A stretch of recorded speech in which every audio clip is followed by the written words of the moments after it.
Hi viewers, welcome to HM TV. Megastar చిరంజీవికి సమకాలికుడిగా కెరీర్ని ప్రారంభించిన హీరో సుమన్ నాటి రోజుల్లో పరిశ్రమాకర్ హీరోలో ఒకరిగా ఓ వెలుగు వెలిగారు.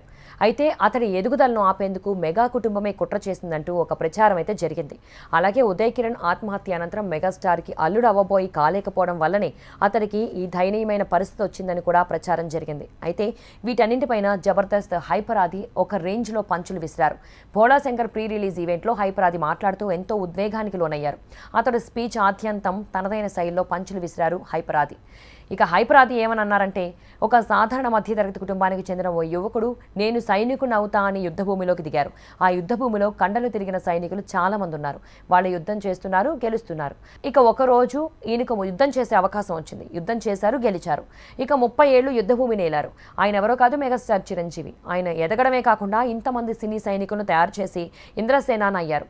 తమ్ముడేమో జన సైనికులు తయారు చేసి జనసేనాని అయ్యారు అని హైపర్ ఆది అన్నారు. బేసిక్గా హీరోలకు ఫ్యాన్స్ ఉంటారు, కానీ ఈయనకు హీరోలే ఫ్యాన్స్. ఆస్తులు సంపాదించడం కన్నా అభిమానులు సంపాదించారు. ప్రతి ఇంట్లో ఫ్యాన్ ఉంటుందో లేదో చెప్పలేం, కానీ ప్రతి ఇంట్లో మెగాస్టార్ ఫ్యాన్ ఖచ్చితంగా ఉంటారు అని అన్నారు. కొన్ని యూట్యూబ్ ఛానల్స్ తప్పుడు కథనాలు వేస్తూ సంపాదిస్తుంటాయని హీరో సుమన్, ఉదయ్ కిరణ్ విషయాల మీద తప్పుడు కథనాలు వేసి సంపాదించుకుంటున్నారు. ఇలాంటి వారికి నేను చెప్పేది ఒక్కటే, కష్టపడి సంపాదించుకోండి, ఇలా కాదు అని ఆది ఎమోషనల్ అయ్యారు. టాలీవుడ్లోనే ఓ దర్శకుడు ఉన్నాడు, ఆయన అనే స్థాయి నాకు లేదు. అలాగే మెగాస్టార్ని పవర్ స్టార్ పవన్ కళ్యాణ్ని అనే స్థాయి ఆయనకు లేదు. చిన్న పెగ్గేసినప్పుడు మెగాస్టార్ను, పెద్ద పెగ్గేసినప్పుడు పవర్ స్టార్ను విమర్శిస్తుంటారు.